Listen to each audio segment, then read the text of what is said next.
예. 다시 시작하는 건가요? 네. 예. 자, 4월 2일 중재회를 시작합니다. 주제는 권능. 예. 우리가 권능에 대해서 어, 아마 다들 어렴풋이 생각을 하고 있을 거예요. 근데 사전적으로 어떤 의미를 갖다가 이 번역을 할 때 이 권능이라고 썼는가 이거를 정의를 말씀해 보세요. 그러면 이거를 명확하게 얘기하실 수 있는 분이 진짜 몇 분이나 되실까 이게 의문이 들어요. 사전적인 것을 설명을 하면서도 제가 이거를 표현을 하려고 그러니까 좀 쉽지 않더라 이 생각이 들었어요. 그런데 영적인 의미까지 얘기하라고 그러면 더 어렵지 않았을까 이런 생각이 들었습니다. 자, 그러면 우리 지체분들 중에서 권능에 대해서 좀 묵상하신 부분이 있으면 얘기해 주실 분 없습니까?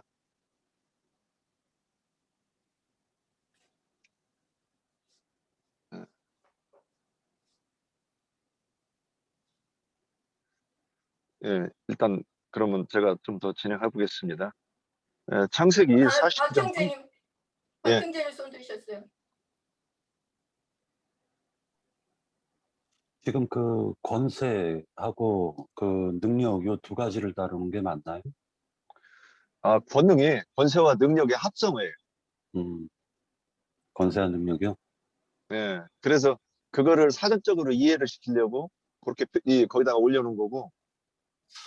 예, 알겠습니다. 일단은 그 여기까지 하고요. 제가 그 성경에서 보면은 일단 로마서 8장 38절 갖고 계시면 한번 같이 보실까요?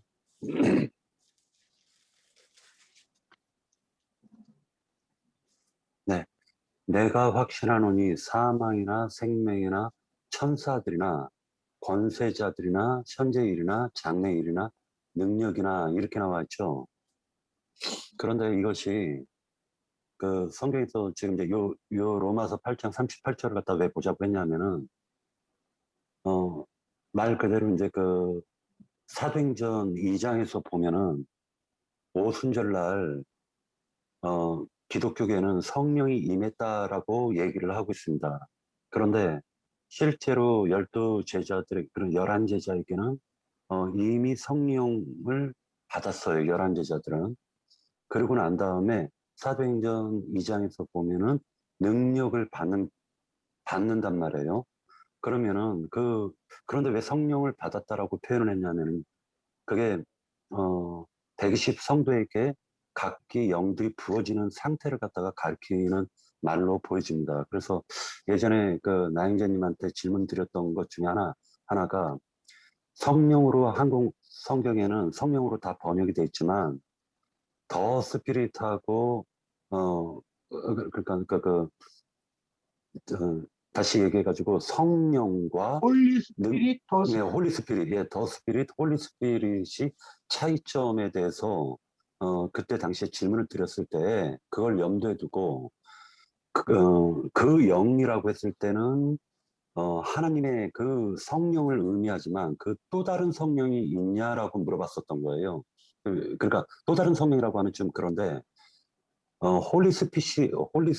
스피릿이라는 그 단어는 능력의 천사들을 갖다가 의미하는 말이 아닐까. 즉, 사람 천사들이나 아니면 영들을 의미하는 것으로 보여진다라고 생각이 들어가지고 그 질문을 하게 되었던 것입니다.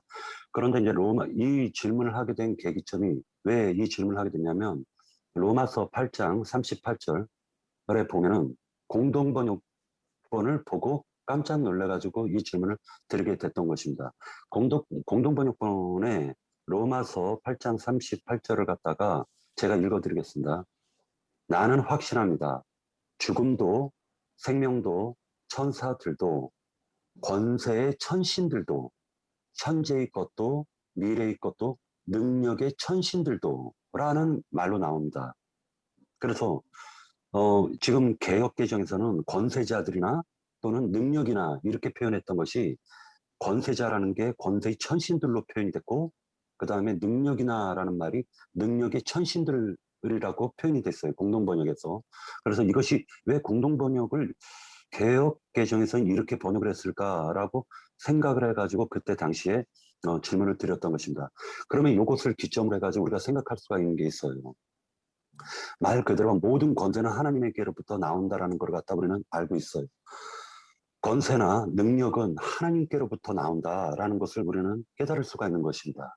그래서 어떤 사람이 권세를 현지적으로 갖고 있다 할지라도 그 권세라는 것은 그 사람에게 주어진 그 권세는 모든 것이 하나님의 천군 천사들을 동원해 가지고 이루어진 하나의 권세나 능력이다, 이렇게 표현하는 것이 옳지 않을까라는 생각이 들어가지고 그런 질문을 하게 되었던 것입니다. 그래서 능력이 우리가 단순하게 생각했을 때 지금 세상 사람들이나 아니면 국어사전적인 그런 능력이 아니라 어떤 영들의 움직임을 지금 얘기하고 있는 것이 아닌가. 권세도 마찬가지로 어떤 영들의 움직임을 얘기하고 있는 것이 아닌가라는 관점에서 얘기하는 것입니다. 예. 여기까지입니다. 예. 이제 제가 이렇게 항상 그 사전적인 의미를 먼저 얘기를 해요. 이게 왜 그러냐면, 우리가 그 국어 사전에 있는 거를 그 단어를 여기다 갖다 썼을 때, 그러면 국어 사전적 의미가 우리한테는 이 속세의 어떤 권세의 의미를 이해하는 기분이잖아요. 그러면 그걸 가지고 영적으로 갔을 때 그게 어떤 뜻이냐 이제 이렇게 하는 거죠. 자, 그러면 그거를 조금 이제 그 성경에서 말하는 것과 일치하는지 제가 이제 그걸 염두에 두면서 한번 이런 예를 들어볼게요. 우리 어렸을 때 그 이 형이 있는 아이하고 없는 아이가 많이 차이가 나요. 형이 아무리 병신 같아도 한 살만 한두 살 더 먹은 형이 있는데 그 형이 아무리 병신 같아도 그 형 있는 아이를 때리면 어떤 일이 생기는가? 예, 후환이 생기죠. 어, 그러면 내가 제가 이제 어렸을 때 한번 너무 대통당해가지고 귀샤대게 한번 때렸다가 여름에 한 오후 3시부터 밤 어두컴컴해질 때까지 그 형한테 맞은 적이 있어요. 제가 그 이후 걔를 째려보지도 못했어요. 예. 그러면 이제 걔는 그러니까 점점 그러더니 걔가 저한테 언사가 점점 불손해져도 제가 욕을 하거나 때리거나 할 생각을 못했었어요. 걔한테 권세가 있더라고요. 그러니까 뒤에 형이 있어요. 뒤에 형이. 그러면 걔가 이제 저한테 뭐 때리고 이 정도면 어떻게 할지는 모르겠지만은 웬만하면 걔 거를 다 감수해 준 거예요, 제가. 어, 그래서 뭐 게임 오징어 같은 거 할 때도 패대기를 칠 때도 살살 패대기 쳐야 되는 이런 게 있더란 말이죠. 그러면 근데 이제 또 하나 예를 들자면 적정한지는 참 저도 잘 모르겠는데 학교에서 이제 좀 어깨에 힘주는 놈이 있고 또 그 앞에 딸랑거리는 놈이 있는데 그 뒤에 있는 애들이 시키지도 않았는데 야 너 이거 해 저거 해 그러고 그랬을 때 속에서 좀 패 죽여버리고 싶은데도 그 뒤에 있는 놈이 생각이 나가지고 이걸 거부하지도 못하고 또 하자니 자존심이 긁혀가지고 죽을 것 같은 이거 생각이 나요. 제가 이 권세를 생각하면서 이런 말씀이 생각이 나는 거예요. 이게 지금 정확하게 잘 이해를 들었는지는 모르겠어요. 그러면 하나님이 뜻이 있어요. 내가 이걸 이렇게 할 거야 그러셨는데 하나님이 하시는 게 아니잖아요. 종들을 통해서 하시잖아요. 근데 종들이 말로 했고 이게 말이 영이니까 어떤 말씀을 했어요. 근데 그게 현실로 성취가 돼서 나타날 때 그러니까 나타나는 그 현상을 가지고 어, 다른 편으로 뭐 우리가 지난번에 영광에 대해서 나눴는데 하나님의 얼굴이 누군가한테 나타나는 거를 영광이라고 하고 어, 그 말씀이 육신을 입고 오신 것을 보고 영광이라고 하나님의 영광이 그러니까 그 영광을 보니까 독생자의 영광이다 이렇게 얘기하시고 그러면 우리한테 그리스도의 그 영이 임재가 하신 것을 나타났을 때 영광이라고 한다 저 이렇게 이제 표현을 지난번에 이렇게 이런 표현으로는 안 했는데 저는 이렇게 지금 이해를 하면서 말씀을 드리는 거예요. 그 권세는 이제 한번 우리가 볼게요. 어, 지금 아까 박형재님이 인용하신 그 능력도 그 원어를 찾아가면 거기도 힘이라고 돼 있고 구약의 성경에서도 대부분 힘 또는 뭐 손가락, 발가락, 뭐 효력 이렇게 나타났단 말이죠. 그러면 제가 이제 그 창세기 49장 3절에 내 능력을 찾아보면 힘 이렇게 돼 있어요. 그러면 여기에서 그 말씀을 좀 이해하려고 그러면 먼저 한번 창세기 49장 3절 4절 보셨죠? 요것에 연관되는 성경 구절을 한번 찾아가 볼게요. 창세기 4장 12절로 한번 가볼게요.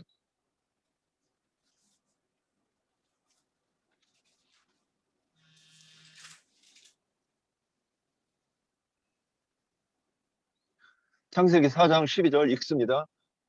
내가 밭을 갈아도 땅이 다시는 그 효력을 내게 주지 아니할 것이요 너는 땅에서 피하며 유리하는 자가 되리라 그랬어요. 그래서 여기서 효력이 사무팔 하나 여기 르우벤의 능력에 대해서 얘기한 부분과 같은 뜻이에요. 그러면 르우벤의 능력과 여기 그러면 땅이 효력을 주지 않는다 그러면 이게 지금 가인이 곡식을 하나님께 제물로 드렸을 때 드리고 난 다음에 말씀하시는 거예요. 그러면 이제 이 효력이라는 게 땅에서 농사를 해도 네가 추수를 거두지 못한다 이런 뜻이에요. 근데 그냥 효력 그러면 내가 무언가 소득으로 얻는 걸 얘기하는 거예요. 그러면 르우벤의 능력도 야곱의 기력의 시작이고 장자고 그리고 위광이 초등하고 능력이 탁월한데 그러면 이 능력이 무엇이었겠는가? 그러면 야곱이 추구했던 것을 이룰 수 있는 그 능력, 그게 성취해낼 수 있는 힘, 이렇다고 보는 거예요.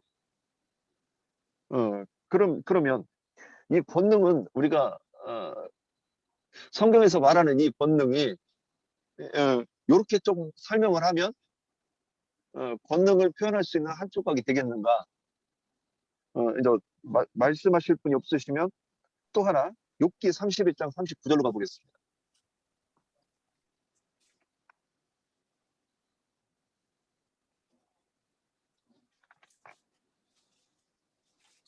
31장 39절.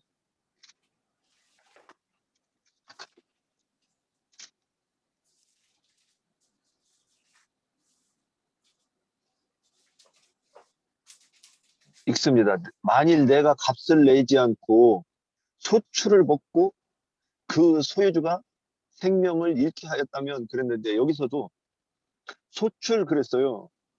그럼 아까 창세기 4장에 땅의 효력과 같은 내용이에요. 그러면 가인이 농사를 해서 땅에서 뭔가 거둘 수가 없었다. 이제 이런 뜻이고, 음, 이 르우벤의 능력을 얘기할 때 그 능력도 무언가를 추구해서 무언가를 이룰 수 있는 힘 이렇게 얘기하는 거죠.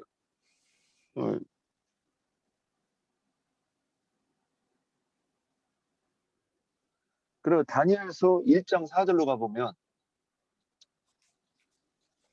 오늘 준비가 안 돼가지고 우리 지청들께서 좀 말씀을 해주셔야 되는데 다니엘서 1장 4절로 가보면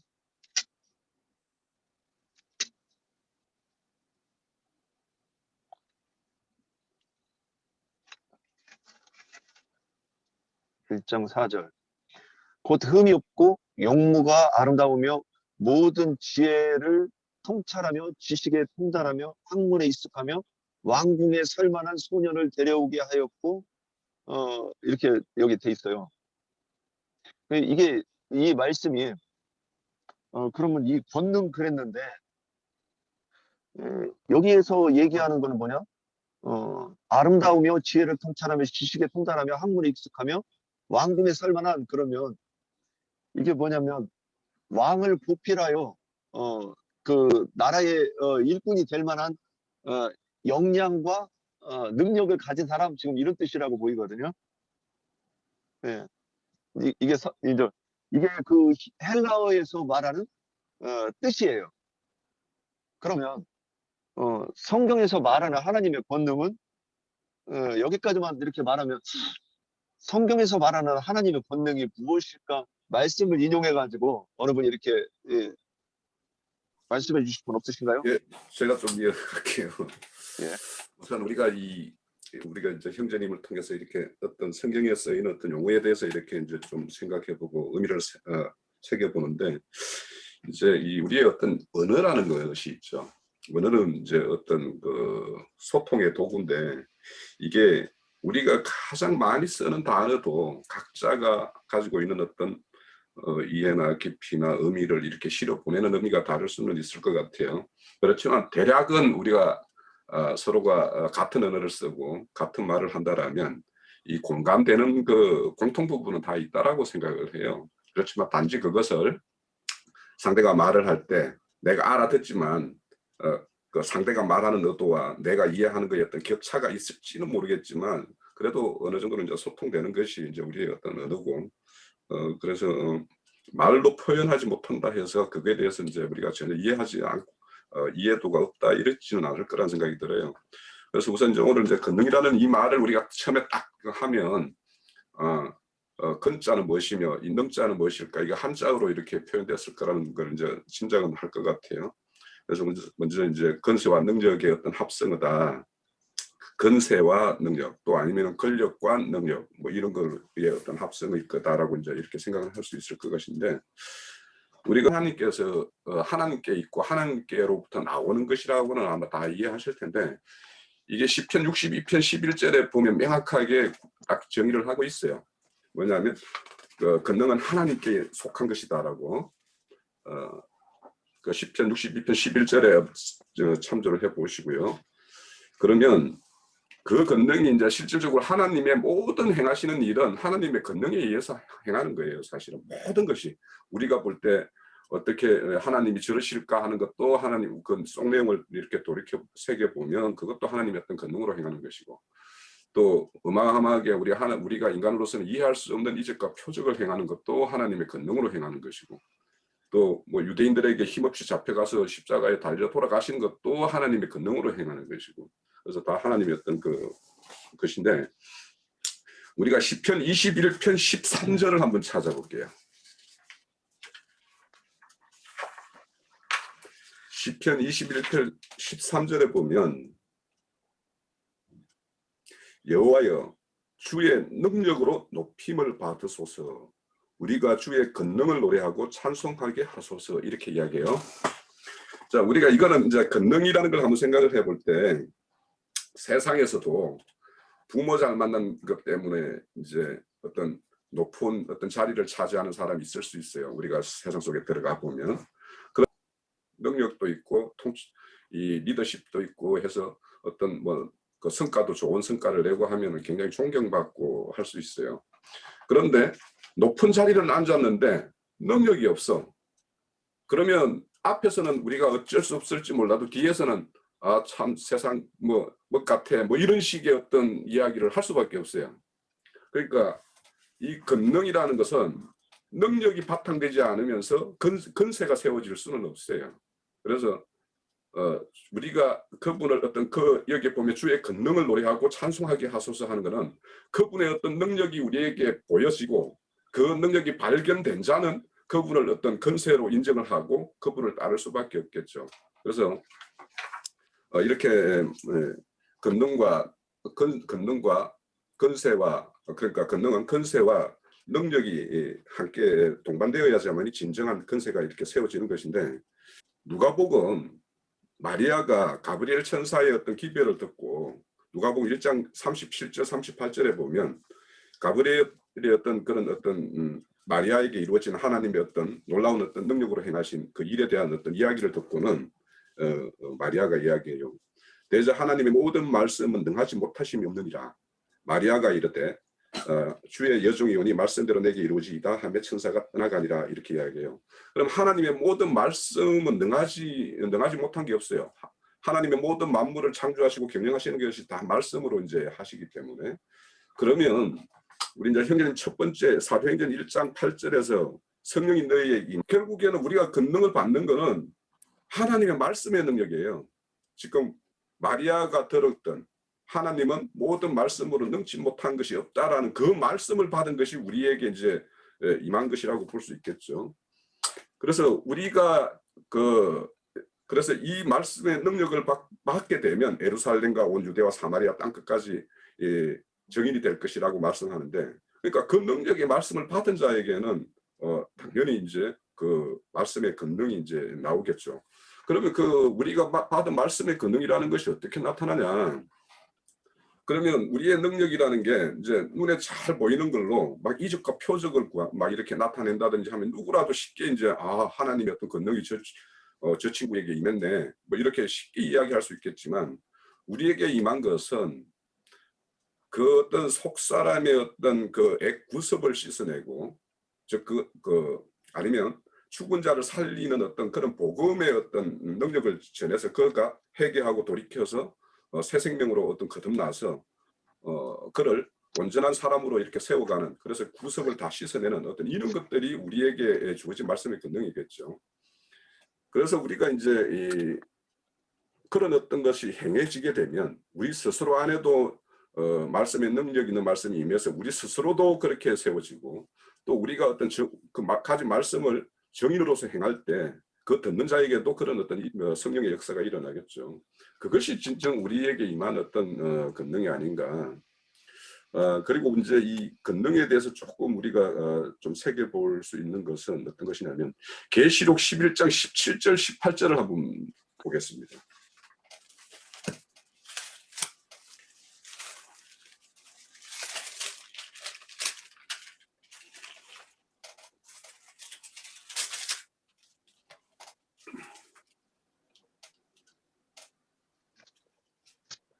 (17절) 18절을 보면 이르되 감사하옵나니 옛적에도 계셨고 지금도 계신 주 하나님 곧 전능하신 이여 친히 큰 권능을 잡으시고 왕노릇 하시도다. 17절만 보면 되겠네요.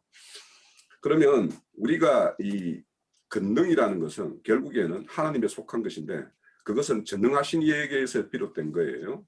그래서 그분께서 큰 권능으로 전능하신 이여 친히 권능을 잡으시고 왕노를 한다는 거예요. 그러니까 전능하신 어떤 능력이 없으면 권능을 가질 수가 없고, 권능을 가질 수가 없으면 왕노릇을 할 수 없다라는 거예요. 그러니까 이 왕노릇 한다라는 것은 작게는 어떤 작은 무리의 어떤 모임에서도 거기를 이렇게 리더하고 이끌고 하는 사람이 실질적으로는 그 어떤 무리에서의 어떤 작은 왕의 역할을 하는 것이라고 볼 수 있겠죠. 그러면 그 사람이 이런 어떤 능력이 없으면 사실은 이렇게 권능이 안 주어지고, 권능이 안 주어지면 왕노릇을 할 수가 없어요. 그래서 우리가 오늘 우리 주제와 관련해 가지고는 우리가 생각해 볼 것들이, 우리가 계시록 20장에 가면 우리가 왕노릇하리라 이렇게 이야기하지만, 우리 안에 그 어떤 전능하신 이의 능력이 우리에게 임하지 않으면 우리가 왕노릇 할 수가 없죠. 그러면 우리에게는 그 능력 있는 말씀이 이제 임해야지 우리의 어떤 말씀을 듣고 그거에 의해서 새롭게 세워진 사람들이 함께 이렇게 나라를 이루었을 때 그것이 온전한 어떤 왕국의 어떤 한 부분 초석들이 되어가는 것이 아닌가, 그렇게 생각합니다. 또 이따가 또 뭐. 네, 제가 그럼 우리에게 직접 적용할 수 있는 말씀을 찾아봤는데요. 제 소리가 그냥 잘 들리나요? 잘 들립니다. 네. 그러니까 성경에 여러 말씀들이 있지만 마태복음 10장의 말씀을 가지고 한번 정언을 해보려고 합니다. 그래서 마태복음 10장 1절에서 15절에 한번 찾아보십시다. 네. 마태복음 10장. 그러니까 마태복음 10장 1절을 제가 읽어보면, 예수께서 그 12 제자를 부르사 더러운 귀신을 쫓아내며 모든 병과 모든 약한 것을 고치는 권능을 주시니라 그랬어요. 그래서 이 1절을 보면 예수님께서 사랑하시는 제자들에게 권능을 주셨다 이렇게 말씀을 하고 있죠.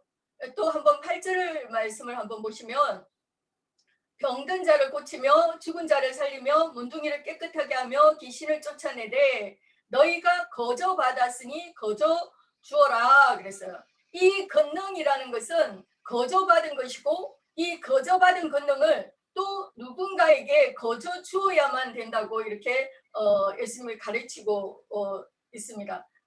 오늘날 교계가 이 거저 받는 것이 어떤 뭐 세상적인 어떤 물리적인 것으로 이해를 해가지고 그 거저받은 물리적인 것이 뭐 돈이다, 뭐 또는 뭐 재능이다, 뭐 기타 등등 그죠? 그렇게 해서 그런 것들을 거저주는 것을 의미하는 것으로 그렇게 착각을 해가지고 자기가 가진 물질을 어려운 자들에게 구제로 이렇게 나누어주는 그죠? 그래서 살도 가져다주고 뭐 연탄도 가져다주고 그러면서 그들은 말하기를 내가 거저받았으니 거저준다 이렇게 이 말씀을 이해하기도 하고 그저 그렇게 설교를 하기도 합니다. 그러나 그것은 올바른 해석이 아니라는 것을 우리는 다 알지만 아직도 교계에서는 이런 짓들을 하고 있죠. 네, 오늘 이 마태복음 10장 말씀을 통해서 주님이 거저 주신 권능이 무엇인지 또 그 거저 주신 권능을 우리가 또 다른 누군가에게 거저 주면서 하나님 나라를 이루어 나가는 삶을 어떻게 살아갈 수 있을지를 함께 한번 생각을 해보려고 합니다. 그래서 6절을 보시면 차라리 이스라엘 집에 잃어버린 양에게로 가라 이랬습니다. 예수님도 그 영광의 보좌를 버리시고 낮고 천한 그 몸으로 우리에게 찾아오셨습니다. 우리가 직접 예수님을 찾은 것이 아니고 타락해서 죽어가고 있는 우리들을 예수님이 찾아와 주신 것 이것이 예수님의 권능이다. 또 하나의 권능이다 이렇게 생각을 합니다. 그래서 이 권능을 우리가 받았습니다. 저는 정말 예수님의 예자도 모르던 사람이었습니다. 성년의 그 나이가 훌쩍 더 넘을 때까지도 예배당 문턱을 한번 넘어보지 못한 그런 사람이었는데 그런 저를 갑자기 예수님이 찾아오셨습니다. 그래서 중요한 것은 누구에게 찾아가느냐 하는 거죠. 그래서 5절부터 말씀을 다시 보시면 12를 내어보내시며 명하여 가라사대 이방인의 길로도 가지 말고 사마리아인의 고을에도 들어가지 말고 차라리 이스라엘 집에 잃어버린 양에게로 가라 이렇게 말씀을 하고 있습니다. 그래서 찾아가는 권능은 아무에게나 찾아가는 것이 아니죠.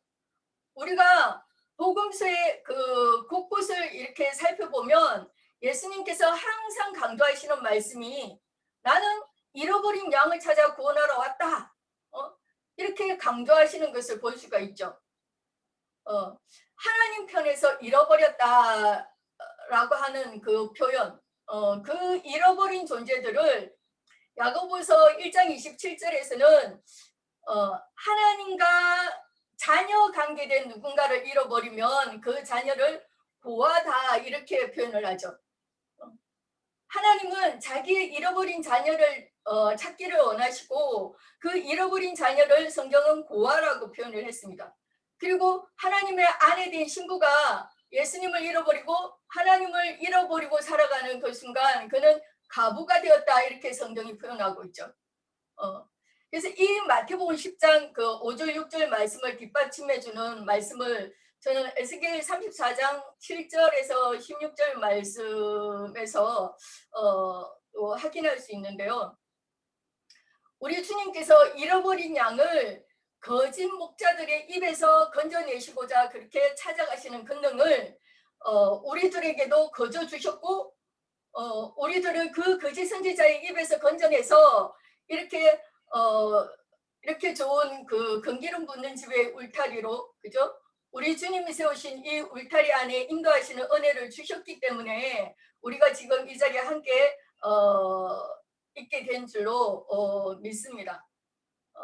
근데 그 잃어버린 자들 그들이 가만히 우리가 아무것도 하지 않고 가만히 있는 우리를 어떻게 알고 찾아오겠습니까? 그렇기 때문에 우리가 우리에게 주어진 삶의 선교지에서 적극적으로 찾아가서 전도하는 권능을 행해야 한다는 말씀이다. 이렇게 생각을 한번 해봅니다. 그리고 두 번째로 8절을 보면 병든 자를 고쳐주는 권능을 행해야 된다 이렇게 말하고 있어요.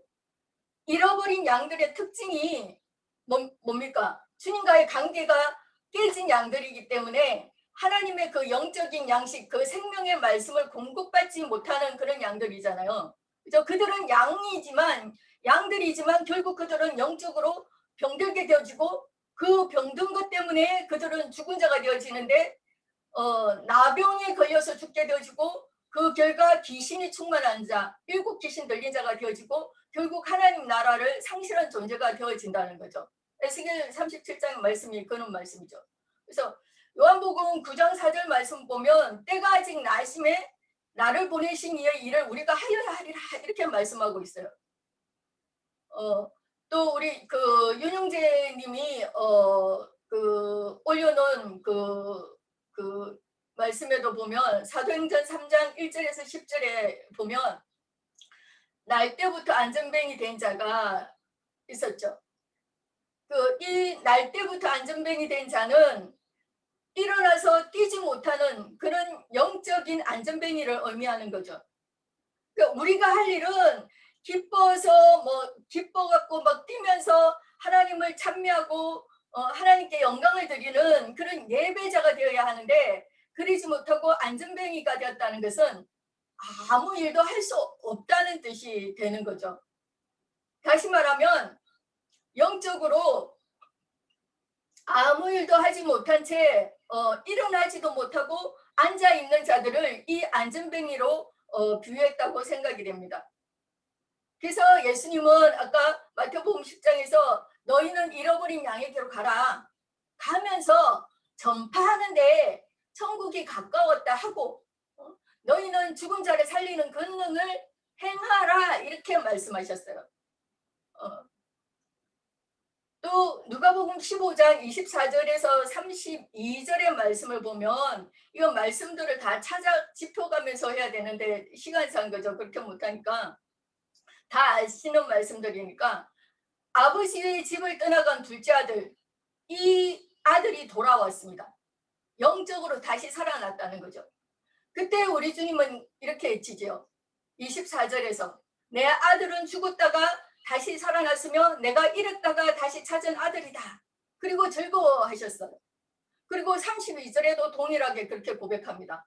네 동생은 죽었다가 살았으며 내가 잃었다가 얻었기로 우리가 즐거워하고 기뻐하는 것이 마땅하다 아니라 이랬어요.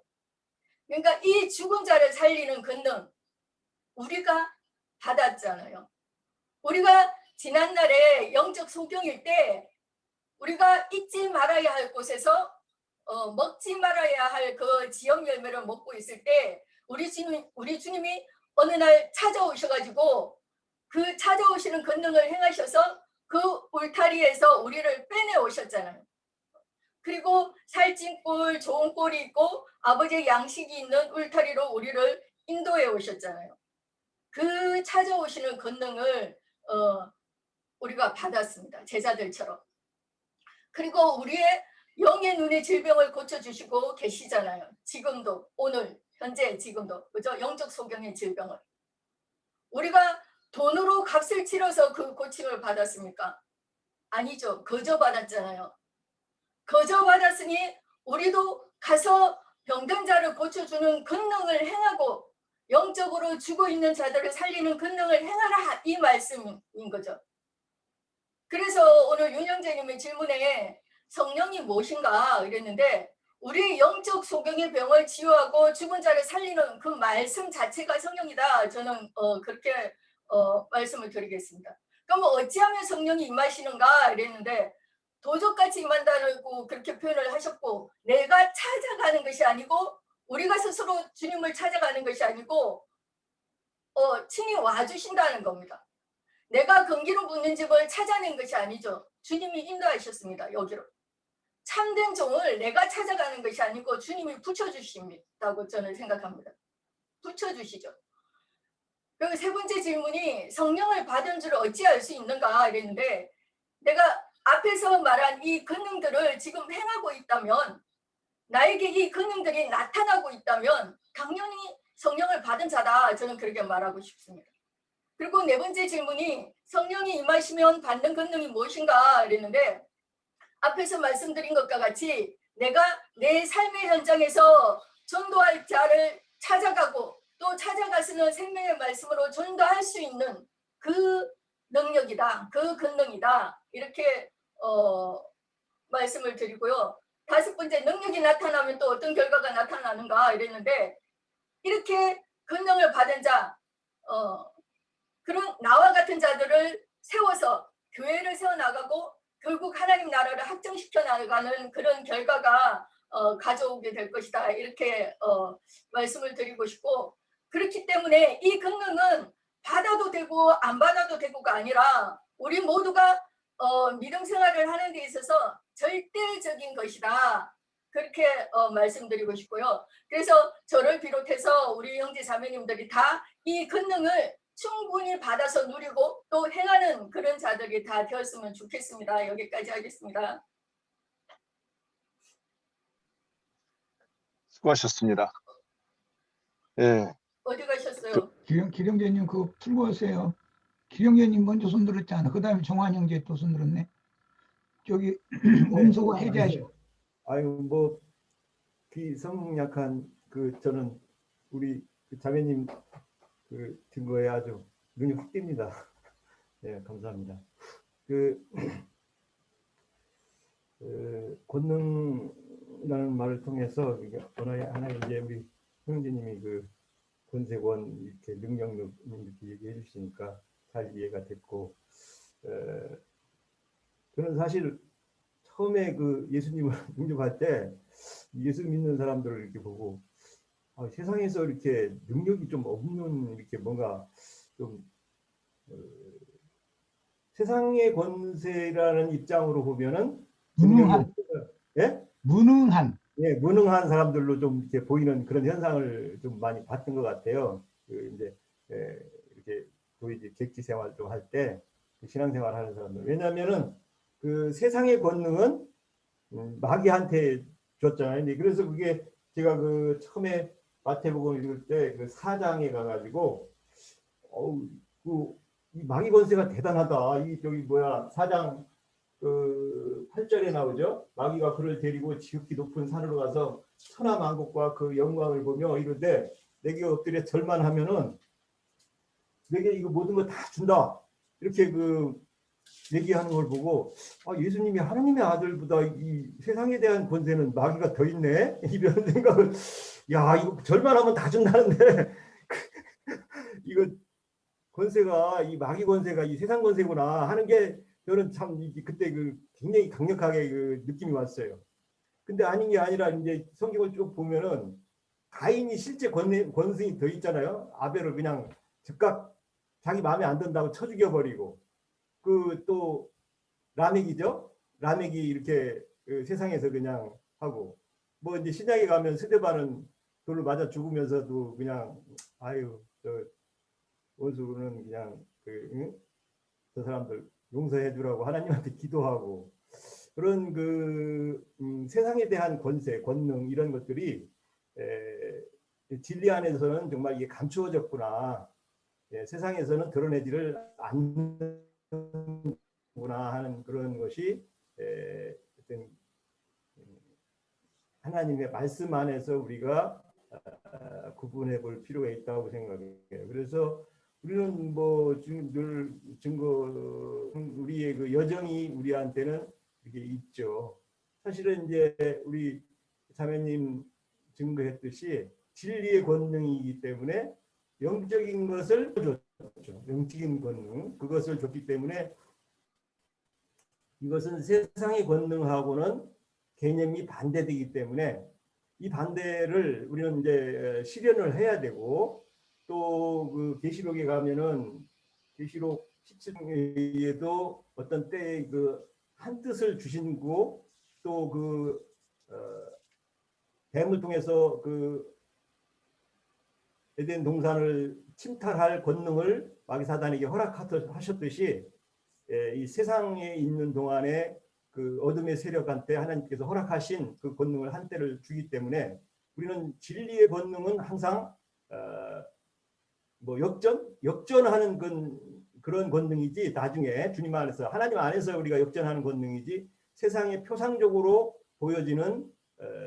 세상의 권능은 아니다는 관점을 저는 이제 우리가 좀 이렇게 생각해봐야 된다고 합니다. 왜냐하면 그래야 우리는 늘 그런 끄트머리에 둔 자들의 입장에서는 이게 감춰져 있고 숨겨져 있기 때문에 어떤 현실로 나타나는 그런 것이 아니라는 거죠. 이 세상에서는. 그래서 늘 주님께 부탁하고 주님께 어떤 전도를 해도 그 권능이 나타나든 안 나타나든 그 결과는 주님께 맡겨야 되는 그런 그 부분이 있다고 생각해서 그래서 이제 오늘 그 저기 보니까 끝으로 이제 증거해 보고 싶은 게 마가복음 16장 18절이죠. 너희가 믿음으로 권능을 갖는 이제 그 성령의 임한 그 믿음을 가진 자들의 그 상태를 얘기하면 이제 뱀을 집으며 무슨 독을 마셔도 해를 받지 않는다. 이게 저도 그냥 그전에는 무심코 많이 읽었는데 대표님 가끔 뭐 시골에서 뱀 잡는 얘기 많이 했는데 그 저도 이제 뱀을 많이 그렇게 시골에서 살다 보니까 이렇게 뭐 잡아서 구워서도 먹고 뭐 이렇게 장난으로 뱀들 보면은 이렇게 뭐 잡아다가 이렇게 뭐 가축한테도 주고 이제 그랬던 기억이 나는데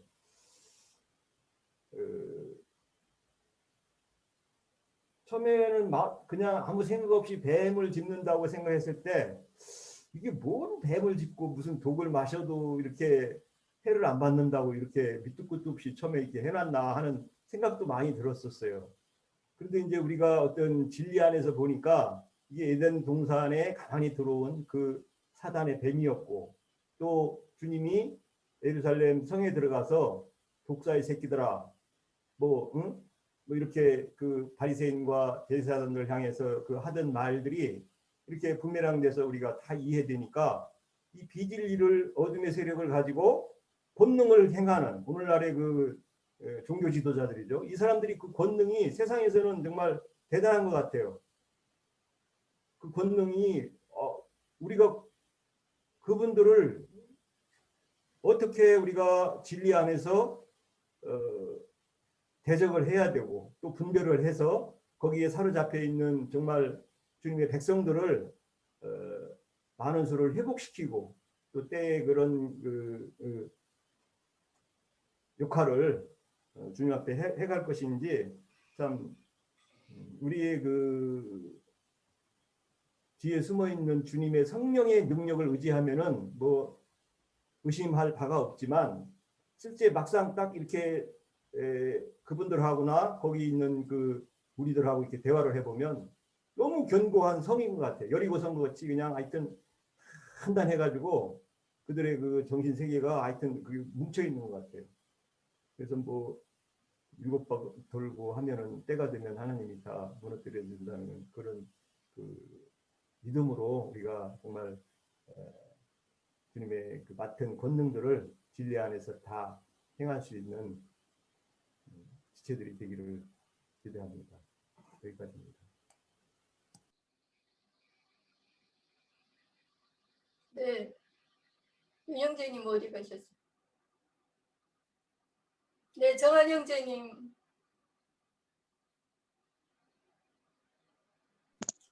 네. 네, 안녕하세요.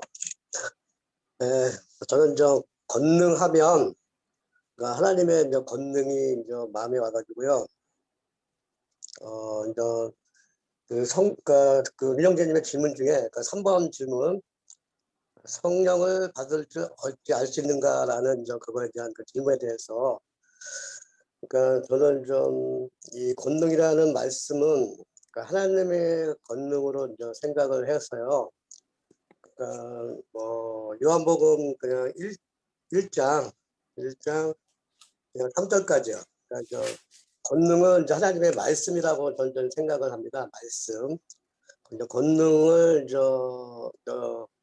표현하고 행하는 분은 하나님의 말씀이다라는 그게 마음이 와가지고요.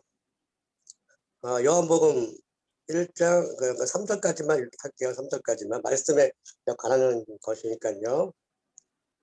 태초에 말씀이 계시니라. 이 말씀이 하나님과 함께 계시니 이 말씀은 곧 하나님이시니라. 그가 태초에 하나님과 함께 계셨고 만물이 그로 말미암아 지은 바 되었으니 지은 것이 하나도 그가 없이는 된 것이 없느니라. 제가 이제 요한복음 공부를 할 적에 이제 성령이 이제 어떻게 이제 임하는가에 대해서 이렇게 이제 공부를 하다가 성령이 어떻게 임하는가를 딱 보니까 일단 저의 이제 속 사람이 온전하게 이제 순종을 해야 되더라고요. 그래서 순종하는 마음에서 이제 있다 보면 저의 마음 안에 양심이 있습니다. 양심. 그 양심 안에 성령의 빛이 이제 속 사람에게 임하는 것이에요. 그것을 제가 이렇게 생각하게 됐고요. 성령이 임한 것을 내가 이렇게 느끼는 것은 항상 이렇게 사물을 보고 행동하고 말씀을 전할 때 내 양심에 요동을 쳐요. 옳고 그름과 옳게 말씀을 전했나 안 했나 하는 그러한 말씀이 내 양심 안에서 요동을 치거든요. 그래서 요동을 치면 저의 이제 속 사람의 이제 죄가 드러나요. 제 속 사람의 죄가. 제 속 사람의 죄가 드러 나오게 되면 내가 몰랐던 그러한 죄를 제가 이제 이렇게 회개를 합니다. 회개를 하다 보면 거기에서 이제 나는 이제 죄가 드러나면 드러날수록 은혜가 돼요. 은혜가 되면서 속 사람이 이제 날로 이렇게 영의 이제 은혜가 계속 이렇게 하는 이제 그러한 마음을 이렇게 느끼거든요. 그래서 이제 하나님께서 빛으로 내 마음 안에 양심 안에 이제 빛을 비춰 주시기 때문에 그러한 마음에서 나의 더러움과 나의 죄가 항상 이렇게 나오더라고요. 이제 그때마다 제가 이렇게 회개를 하거든요. 당연히 회개해야겠지만 그때에 이제 점점점 그 은혜가 오면서 더 순종하게 해요. 순종하게 하면서 그러니까 이 성경책을 올바르게 또 보게끔 또 만들어요. 올바르게 보게끔 만들면서 그래서 성경을 보다 보니까 그 영이라는 걸 알게 됐습니다. 그 영. 그러니까 그 말씀의 그 영이 나를 이렇게 인도하는 그런 것을 제가 좀 느껴요. 그러니까 이런 것이 성령의 인도함이 아닌가 이렇게 생각해서 말씀하는 거고요. 그 인도함을 잘 받다 보면은 말씀에 이제 누군가를 이렇게 영혼을 구원하려고 말씀을 할 때에 그때도 내가 하는 게 아니라 갑자기 말씀이 전혀 이렇게 머리에 입력이 안 돼 있는데 상대방에게 전도를 할 때 말씀이 떠올라서 그 사람에 맞게끔 말씀을 이렇게 전도를 전하게 되더라고요. 그러면서 이제 받는 사람도 있고 안 만든 사람도 있고 뭐 이제 욕도 먹고 막 그런 게 이런 게 이제 내가 하는 게 아닌데도 이제 성령의 인도함이라 말씀을 이렇게 전달이 이렇게 되더라고요. 그러니까 이런 것이 이제 성령의 인도함이 아닌가. 그래서 내 안에 그 영이 인도함에 따라 그러니까 내가 하는 것이 아니요 그 성령의 그 영이 나를 이렇게 전도할 수 있게끔 이끌어주는 거예요. 이게 이 권능조차도 내 권능이 아니고 하나님의 권능이 임함으로 내가 이렇게 움직여주는 거죠. 내가 그러니까 이런 것을 요즘에 좀 체험을 해요. 그래서 이런 것가 아닌가라는 마음이 와서 이렇게 말씀을 전합니다. 여기까지입니다. 예. 또 말씀 이어가실 분 있으십니까? 어느 분이 성령을 받은 줄 어찌 아는가 좀 요거를 이렇게 명쾌하게 한번 또 설명해 주실 분, 어느 분이 좀 이렇게 네, 성령을 받은 것을 증거하는 것은 저는 이제 저도 아까 그 얘기를 빼먹었는데 분별의 능력이라고 봐요. 분별의 능력. 그러니까 말씀 증거하는 사람들이나 말씀을 그 하는 것을 정확하게 이것은 그 유기의 말씀이라든가 뱀이 줬던 그런 진리를 변개하는 내용들, 그런 것과 주님이 진리 안에서 하신 말씀들을 말씀으로 빚어지는 이런 내용들을 정확하게 분별할 수 있는 능력인 거죠. 그 능력이 오게 되는 거죠. 성령을 받은 자는. 그래서 무슨 독을 마신다는 것은 무슨 말씀을 들어도, 비진리의 말을 들어도, 요즘 우리 그 안양 모임에서나 이제 옛날 그 나인제님 신림동에서나 그 지체들이 많이 이렇게 빗나간 그 지체들을 보면은 진리에 대한 명확한 분별이 없다 보니까 어떤 지체는 이제 그런 얘기도 해요. 뭐 천년왕국이 뭐가 중요하냐, 그게 뭐 있으면 가면 들어가고 없으면, 그 얘기를 저는 많이 들었어요. 신림동에서 그때 1학년 하면서. 천년왕국이라는 게 있으면 그때 가서 들어가고 있으면, 없으면 말면 되지. 뭐 있느니 없느니 갖고 왜 싸우냐는 거예요. 근데 나인님 그때 그 많은 그때 그 목사님 이름이 나인님 가끔 가시고 막 이렇게 오고 가고 그 신림동에서 토론하던 그 목사님이 그 기독교 뭐 이단 단체 협회 회장도 하고 그러던데. 김인기. 예? 김인기요. 예. 그분하고 이제 그 천전왕국 토론을 한참 많이 했는데, 그 지체들이 그 나인님을 좀 이렇게 많이 뒤에서 이렇게 얘기를 많이 하는 것 중에 이제 주로 그때 천년왕국을 많이 다뤘기 때문에, 또 이제 김기태 우리 그 수원 그 사역자하고도 많이 이제 그 천년왕국을 다투는데, 주로 얘기가 천년왕국에 대한 그런 분별이 없는 거예요. 아니 천년왕국이 있어야 어떤 상급과 하나님의 경륜을 정확하게 이해하는 그 성령 받은 자로서의 그런 증거들을 정확하게 이해하고 분별할 수 있는 이런 그 기력들이 귀가 열리고 들리고 해야 되는데, 비진리에 대한 이해와 진리에 대한 이해가 뭐 예를 들어서 말라기서에서 얘기하는 그 핵심적인 요소들, 그 하나님이 받는 11조와 받지 않는 11조, 이런 것들 뭐 이렇게 핵심적인 게 맞잖아요. 또 계시록에 가면은 그 7교회에서 특별히 얘기하는 당부하는 하나님이 싫어하는, 미워하는 그런 그 형태에 대한 신앙, 뭐 니골라당, 이세벨의 교훈, 발렘의 교훈, 뭐 여러 가지 그런 분별들이 다 있거든요. 말씀 중에 주님이 하라고 명한 것과 하지 말라고 한 것들을 진리 안에서 이걸 잘 분별을 해서 진리에 대한 증거와 그런 분별들이 정확하게 오는 것이 성령을 받은 자, 아무 독을 마셔도 해하지 않는 것에 대한 분명한 그 이해가 있어야 된다는 거죠. 그것이 하나의 그 성령을 받았냐 안 받았냐는 개념이 갈린 부분이 된다고 저는 봅니다. 예.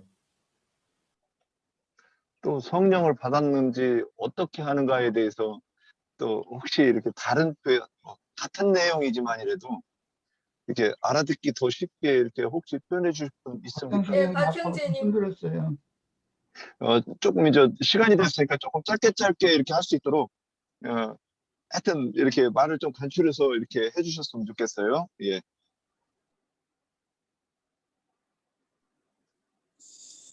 그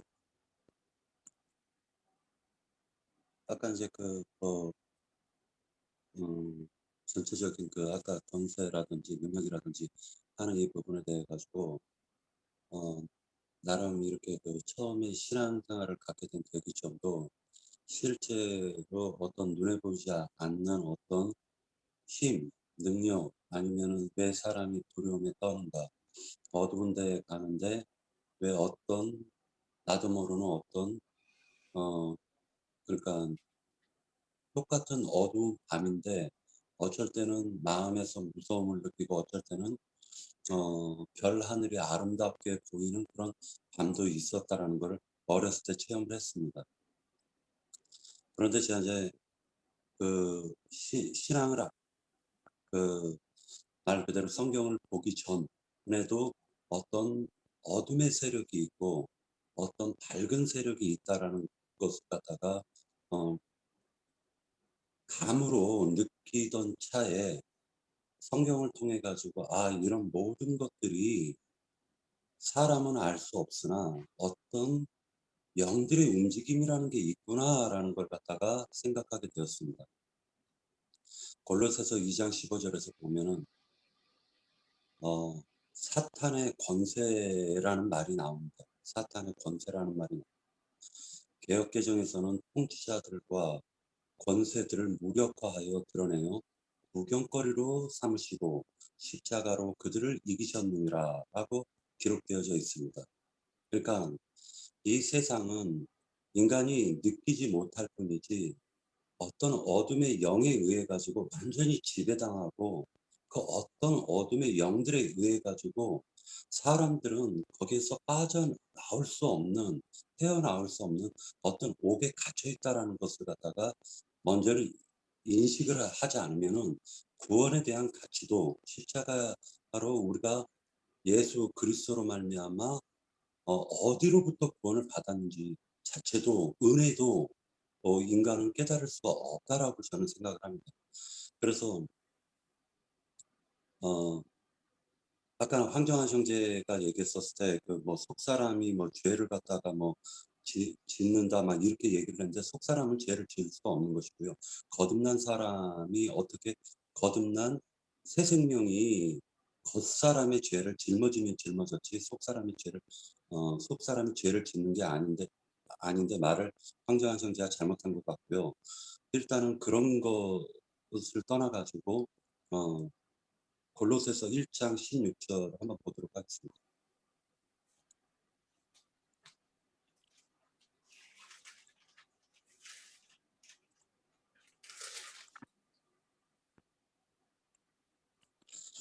일 장 16절을 보면 만물이 그에게서 창조되되 하늘과 땅에서 보이는 것들과 보이지 않는 것들과 혹은 왕권들이나 주권들이나 통치자들이나 권세들이나 만물이 다 그로 말미암아 그를 위하여 창조되었고 또한 그가 만물보다 먼저 계시고 만물이 그 안에 함께 섰느니라. 이 말을 갖다가 공동번역으로 한번 다시 보겠습니다. 그것은 하늘과 땅에 있는 만물, 곧 보이는 것은 물론이고 왕권과 주권과 권세와 세력의 여러 천신들과 같은 보이지 않는 것까지도 모두 그분을 통해서 창조되었기 때문입니다. 만물은 그분을 통해서 그리고 그분을 위해서 창조되었습니다. 그분은 만물보다 앞서 계시고 만물은 그분으로 말미암아 존속합니다. 라고 되어져 있습니다. 세상이라는 것은 사람의 수보다도 어쩌면 천군 천사들의 수가 월등히 많을 수가 있다라고 저는 생각하고 있습니다. 그러니까 하나님이 사람을 짓기 전에 영들을 먼저 지었는데 그 영들이 월등히 많은 수가 있었을 것이다. 그들이 타락해가지고 어둠의 영이 됐는데 그 어둠의 영이 지금 세상을 지배하고 있다. 그 세상을 지배하고 있는 곳에서 겉사람, 즉 하나님의 그 빛을 갖다 가리는 어둠의 영들이 바로 말하자면은 개인에게 있어서는 장막, 죄성이고 그 어둠의 영으로 말미암아 하나님의 빛이 지금 세상 가운데 들어오지 못하다가 그리스도 예수를 통해 가지고 예수 그리스도를 통해 가지고 인자로 오신 예수님을 통해서 그 빛을 찢고 들어오신 것이 아닌가라는 생각을 해봅니다. 거기서부터 지금 말하자면 인자 예수 그리스도께서 이제는 두 번 나셔서 부활하셔가지고 두 번 나셔가지고 살려주는 영이 되셔서 이제 각 사람 심령 속으로 들어오실 수가 있게 되었다. 이것을 갖다가 요한 1서에서 육체 안으로 임하셨다라고 표현한 것이 아닌가라는 생각을 해봅니다. 이것이야말로 권세요 권능이다. 다시 얘기해가지고 으뜸이신 그리스도께서 영들을 갖다가 그러니까 어둠의 영들을 이기시고 그리고 그 어둠에서 빼내는 천군 천사들을 동원하셔가지고 빼내는 일을 하시는데 이것이 바로 권세요 권능이 아닌가라고 생각을 해봅니다. 예, 여기까지만 하겠습니다. 예. 아이고, 시간이 이렇게 많이 됐으니까 이제 좀 정리를 좀 해야 될 것 같은데. 그럼에도 불구하고, 나 이렇게 요 말 좀 해야 되겠다 하시는 분 있으면 또 하셔야 돼요. 야, 혹시 또 하실 네, 말씀 정한 있습니까? 형제님.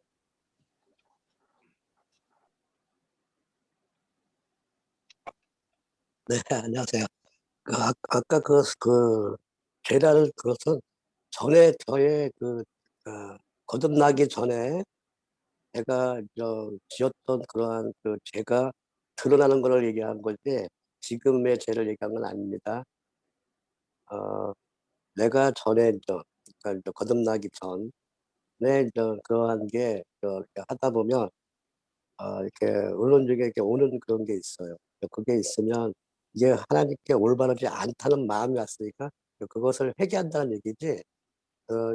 내가 뭐 죄에서 막 이렇게 마귀한테 씌인다 그거는 아닙니다. 여기까지입니다. 네, 홍영재님 손 드셨어요. 예, 예, 잠깐만 좀 제가 아까 그게 말씀드릴 때 빠뜨린 게 하나가 있었는데 우리가 말씀의 어떤 능력을 우리는 이제 잘 알고 있고요. 그런데 요한복음 1장 12절에 우리 그 유영재님이 자주 인용하는 거 보면 영접하는 자, 그 이름을 믿는 자에게는 하나님의 자녀가 되는 권세를 준다고 그랬어요, 그죠?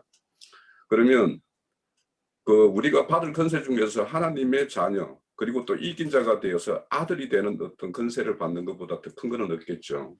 그러면 결국에는 그거는 이제 믿음과 관련된다라는 거예요. 결국에는 이 권능이 우리에게 임해서 온 땅의 어떤 복음 전파자의 어떤 증거자가 된다라는 것은 그러면 그 우리에게 임한 그 능력이라는 것은 결국에는 우리에게 임해서 우리가 사망 가운데서 생명으로 이렇게 옮겨진과 같이 우리가 어떤 정인으로서의 어떤 뭐 말씀을 가졌다라는 것은 결국에는 그거는 죽은 자를 살리는 자가 되게 하는 것과 또 아니면 온전치 못한 자를 온전케 하게 하는 어떤 그런 말씀의 어떤 권능이겠죠, 결국에는. 그런데 이것이 믿음과 이 권능이라는 것은 권능이 꼴 믿음이라는 거예요. 그 주님이 이렇게 보면 그 마태복음 13장에 보면 자기 고향에 가가지고 이렇게 배척을 당하죠. 그래서 거기에서 그들이 믿지 않음으로 하나님의 능력을 행하지 않으셨다 이렇게 이야기를 해요. 그러니까 이건 믿음이라는 것과 어떤 그 능력이라는 것은 아주 밀접한 관계에 있다. 그래서 우리가 이 지금 어떤 권능 그분의 어떤 능력이라는 것은 우리의 어떤 믿음의 어떤 것과 비례한다라는 것을 우리가 좀 이렇게 알 수가 있을 것 같고요. 그리고 이제 이 그 건세도 보면 금방 우리 뭡니까 김옥경 자매님이 그 마태복음 10장에서 언급한 것처럼 이렇게 제자들에게 그런 어떤 건세를 주어서 이렇게 파송을 한 것처럼 그 마가복음에도 똑같은 그 구절이 있고 누가복음 9장에도 보면 똑같은 말씀을 해요. 그래서 제자들을 파송할 때 귀신을 쫓아내거나 제어할 수 있는 또 병을 고칠 수 있는 능력과 권위를 주어서 이렇게 파송한다고 그러거든요. 그리고 이제 우리에게는 뭐냐면 뱀과 청가를 밟을 수 있는 그런 것을 제어할 수 있는 그런 권능을 주어서 이렇게 보낸다고 그래요. 그러면 이제 우리가 이렇게 행하는 것에서 이런 어떤 권능이 나오느냐 안 나오느냐는 나의 믿음과 아주 밀접한 관련이 있다라고 생각하고 내가 어디에 가서 하나님의 말씀을 증거했을 때 그자가 이렇게 빛을 받아서 빛 가운데로 나오는 이런 역사가 없으면 혹 내가 믿음이 약해서 이 나의 어떤 그런 권능이 안 나오는가 이런 거 이렇게 생각을 해봐야 되는 게 아닌가 이렇게 생각이 들어요. 네. 네, 윤영재님 혜수 자매님.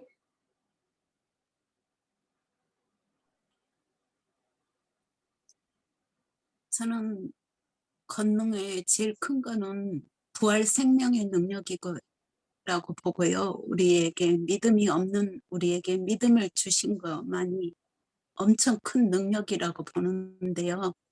그리고 제가 믿음 생활을 할 때요. 조카를 좀 만나서 전도를 하려고 해다가 막상 또 하려니까 자신이 좀 없더라고요. 그래서 주님께 주님 어떻게 전해야 될까요? 좀 주님께서 좀 말하게 하심에 따라서 할 수 있게 좀 은혜를 달라고 이렇게 했더니요. 그날은 성령의 말하심에 따라서 하게 하신대요. 제가 전해고도 너무 놀랐어요. 그냥 내가 감히 할 수도 없는 말을 줄줄줄줄 나오더라고요. 그런데 어느 날은 또 내가 좀 안다고 하는 복음으로 전하려면 그렇게 말이 버벅거리고 잘 나오지가 않더라고요. 그리고 고린도 후서에 4장 7절 한 구절만 이 말씀을 읽어볼게요. 우리가 이 보배를 질그레스에 가졌으니 이는 심히 큰 능력은 하나님께 있고 우리에게 있지 아니함을 알게 하려 함이라.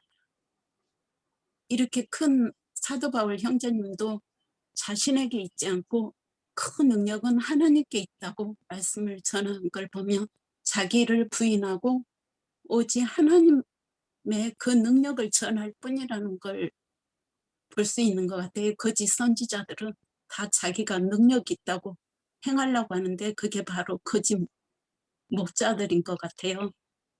여기까지요. 예. 또 이제 말씀 없으시면 제가 이렇게 좀 저 조금 준비한 게 있으니까 아까 저기 한 거는 그냥 이렇게 이제 뭐 원어나 이런 거 말씀드렸고 제가 할 말을 우리 김욱경 자매가 거의 다 했어요. 그래서 이제 그 부분 빼고 저는 마태복음 21장 23절 네가 무슨 권세로 이렇게 가르치느냐고 이제 서기관과 바리새인들이 묻죠. 그랬을 때 예수님이 거꾸로 물어보셔요. 그럼 나도 질문을 해볼게. 요한의 권세가 하늘에서냐 땅에서냐 이렇게 말씀을 이렇게 이제 질문을 하죠. 그들이 못 들겠다 이렇게 얘기를 하는데 그럼 여기서 하늘에서 나는 권세는 뭐고 그러면 땅으로서는 뭔가 그러면 이 권세가 성경에 보면 사망 권세가 있고 사망이 다스리는 권세 계시록에 20장 6절이 보면 사망이 다스리는 권세가 있어요. 또 마태복음 몇 장이죠? 예수님이 베드로에게 축복하실 때 음부의 권세가 이 교회를 이기지 못할 것이다 그랬을 때 음부의 권세가 나와요. 그 다음에 마귀의 권세라는 말도 나와요. 그러면 권세가 이것도 항상 양면, 성경의 모든 것은 양면인데 두 가지 권세가 있다는 거죠. 그러면 예수님께서 말씀하실 때 하늘로 서냐 땅으로 서냐 그랬을 때 그러면 요한의 권세가 하늘로 서라 그러면 하늘로부터 위임받은 권세 이게 이제 그 위임받은 권세가 우리 지체들이 증거해 주셨듯이 하늘로부터 받은 진리의 말씀이다 이렇게 얘기하는 거죠. 그러면 땅으로부터 받은 권세는 뭐냐? 율법을 하나님으로부터 받은 말씀이라고 당연히 받은 말씀이죠. 그런데 그들은 그걸 어떻게 해석했느냐? 인간적으로 이해를 하고 해석했다는 거죠. 그러면 이 땅으로 서냐 그랬는데 그들은 자기들이 땅이라고 하는 걸 생각을 안 했을 거예요.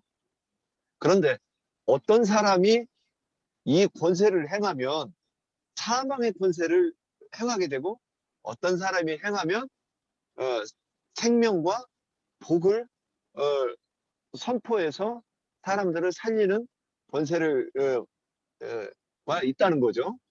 그러면 이제 제가 이 말씀을 쭉 듣다가 딱 생각이 난 게 마패가 생각이 났어요. 암행어사 출도요.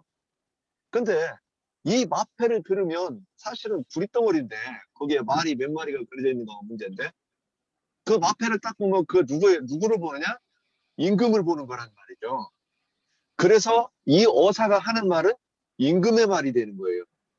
딱 임금은 궁궐에 있지만 지금 임금께서 이 자리에 오셔서 재판을 하는 거란 말이죠.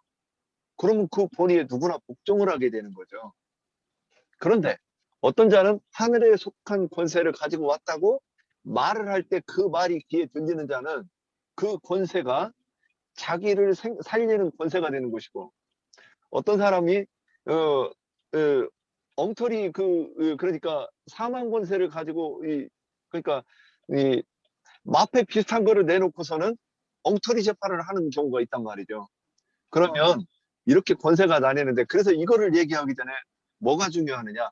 성령을 받은 줄 어떻게 아느냐? 이게 오늘 이렇게 이제 저는 이렇게 깊이 생각 안 하고 이 질문을 올려놨는데